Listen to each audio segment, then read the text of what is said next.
Ika-25 Kabanata. Halimbawa, may pinagtalunan ang dalawang tao at dinala nila ang kanilang kaso sa korte at idineklara ng mga hukom kung sino sa kanila ang may kasalanan at walang kasalanan. Kung sinentensyahan ng hukom na hagupitin ang may kasalanan, padadapain siya sa harap ng hukom at hahagupitin ayon sa bigat ng kasalanan na kanyang ginawa. Ngunit hindi ito hihigit pa sa 40 hagupit dahil magiging kahiya-hiya na ito kung hihigit pa roon.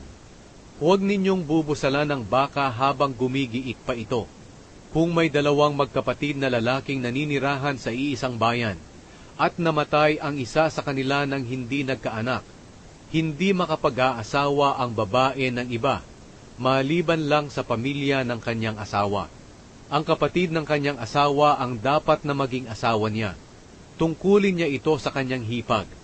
Ang panganay nilang anak ay ituturing na anak ng namatay na kapatid para hindi mawala ang kanyang pangalan sa Israel.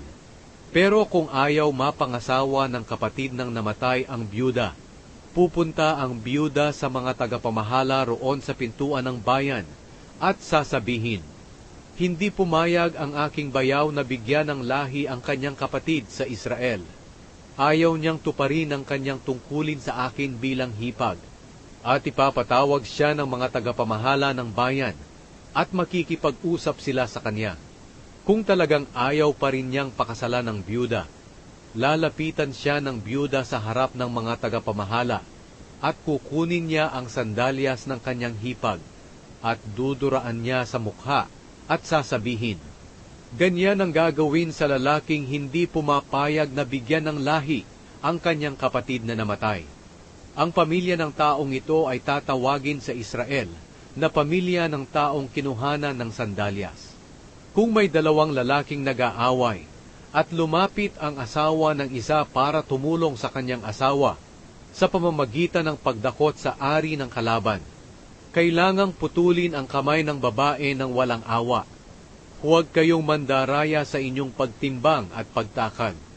Gumamit kayo ng tamang timbangan at takalan para mabuhay kayo ng matagal sa lupaing ibinibigay sa inyo ng Panginoon na inyong Diyos. Sapagkat kasuklam-suklam sa Panginoon na inyong Diyos ang taong mandaraya. Alalahanin ninyo ang ginawa ng mga Amalekita sa inyo nang lumabas kayo sa Ehipto. Sinalakay nila kayo noong pagod na kayo, at pinagpapatay nila ang inyong mga kasama na nasa hulihan. Wala silang takot sa Panginoon, kaya patayin ninyo ang lahat ng mga Amalekita kapag binigyan na kayo ng Panginoon na inyong Diyos ng kapayapaan doon sa lupaing ibinibigay niya sa inyo na inyong aangkinin. Huwag ninyo itong kalilimutan.